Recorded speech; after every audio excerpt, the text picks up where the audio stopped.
ಪಶ್ಚಿಮ ಬಂಗಾಳ ಚುನಾವಣೆಯ ಬಗ್ಗೆ ಭವಿಷ್ಯವಾಣಿಗಳು ಮುಂದುವರೆದಿವೆ. ಕೆಲವೊಮ್ಮೆ ಬಿಜೆಪಿ ಅಧಿಕಾರಕ್ಕೆ ಏರಿದ್ರೆ ಮತ್ತೆ ಕೆಲವೊಮ್ಮೆ ಮಮತಾ ಬ್ಯಾನರ್ಜಿ ಅವರ ಟಿಎಂಸಿ ಅಧಿಕಾರಕ್ಕೆ ಏರುವ ಸಾಧ್ಯತೆ ಇದೆ ಅಂತ ರಿಸಲ್ಟ್ ಬಗ್ಗೆ ಊಹೆ ಮಾಡಲಾಗ್ತಾ ಇದೆ.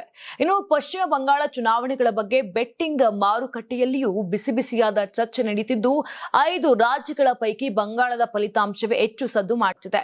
ರಾಜಸ್ಥಾನದ ಫಲೋಡಿ ಬೆಟ್ಟಿಂಗ್ ಮಾರುಕಟ್ಟೆಯು ತೀವ್ರ ಆಸಕ್ತಿಯನ್ನ ಸೆಳೆಯುತ್ತಿದೆ. ಫಲೋಡಿ ಬೆಟ್ಟಿಂಗ್ ಮಾರುಕಟ್ಟೆಯಲ್ಲಿ 2ನೇ ಹಂತದ ಮತದಾನದ ನಂತರ ಹೊರಹೊಮ್ಮಿರುವ ಚಿತ್ರಣವು ರಾಜಕೀಯ ವಲಯಗಳಲ್ಲಿ ಕೋಲಾಹಲವನ್ನ ಸೃಷ್ಟಿಸಿದೆ. ನೀವು ಸಣ್ಣ ಆಗ್ಬೇಕಲ್ವಾ? ಅದು ಒಂದು ಉತ್ತಮ ಆಹಾರದಿಂದ ಸಣ್ಣ ಆಗ್ಬೇಕಲ್ವಾ? ಪ್ರತಿದಿನ ನಮ್ಮ ಜೀನಿ ಸ್ಲಿಮ್ ನ ಯೂಸ್ ಮಾಡಿ ಯಾವುದೇ ಸೈಡ್ ಎಫೆಕ್ಟ್ ಇಲ್ದಂಗೆ ನೀವು ಸಣ್ಣ ಆಗ್ತೀರಾ.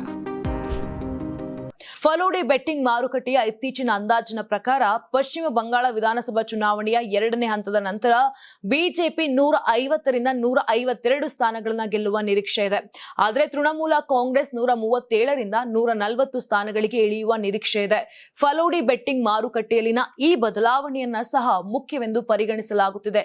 ಯಾಕಂದ್ರೆ ಚುನಾವಣೆಗೆ ಮೊದಲು ಈ ಮಾರುಕಟ್ಟೆ ಟಿಎಂಸಿಗೆ ಮುನ್ನಡೆ ನೀಡುತ್ತದೆ ಎಂದು ಪರಿಗಣಿಸಲಾಗಿತ್ತು. ಆದರೆ ಬಿಜೆಪಿ ಸುಮಾರು 100 ಸ್ಥಾನಗಳನ್ನ ಪಡೆಯುತ್ತದೆ ಅಂತ ಅಂದಾಜು ಕೂಡ ಮಾಡಲಾಗಿತ್ತು. ಇನ್ನು ಬಂಗಾಳದ ಪ್ರಮುಖ ಕ್ಷೇತ್ರ ಭವಾನಿಪುರದಲ್ಲಿ ಬೆಟ್ಟಿಂಗ್ ಮಾರುಕಟ್ಟೆ ತನ್ನ ನಿಲುವನ್ನ ಬದಲಾಯಿಸಿಕೊಂಡಂತೆ ಕಾಣ್ತಿದೆ. ಅಲ್ಲಿ ಮಮತಾ ಬ್ಯಾನರ್ಜಿ ಮತ್ತು ಸುವೇಂದ್ ಅಧಿಕಾರಿ ಸ್ಪರ್ಧಿಸುತ್ತಿದ್ದಾರೆ. ಮಮತಾ ಬ್ಯಾನರ್ಜಿ ಅವರ ಸ್ಥಾನ 20ರಿಂದ 25 ಪೈಸೆಯಿಂದ 50 ಪೈಸೆಗೆ ಏರಿದೆ. ಇದು ಅವರ ದುರ್ಬಲ ಸ್ಥಾನದ ಸಂಕೇತವಂತ ಮಾರುಕಟ್ಟೆ ನೋಡ್ತಾ ಇದೆ. ಆದರೆ ಚುನಾವಣೆಗೆ ಮೊದಲು ಫಲೋಡಿ ಬೆಟ್ಟಿಂಗ್ ಮಾರುಕಟ್ಟೆ ಟಿಎಂಸಿಗೆ ಮುನ್ನಡೆ ಸಾಧಿಸುವ ನಿರೀಕ್ಷೆ ಇತ್ತು.